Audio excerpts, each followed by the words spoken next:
Nagtatrabaho doon dyan. Oo, tapos yun eh. Mga Pilipino na yung nagtatrabaho dyan. Yung mga nagpe-perform. Mga Pilipino.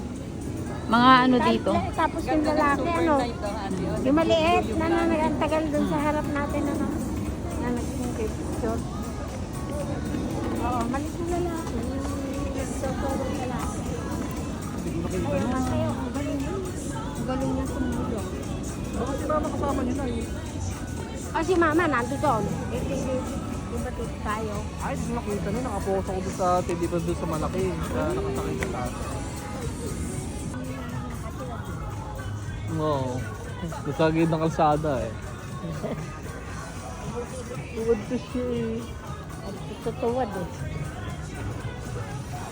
Wala akong nakikita sa Pilipinas na gano'n ano. Wala mo. Sa Hong Kong lang ba meron? Yung iba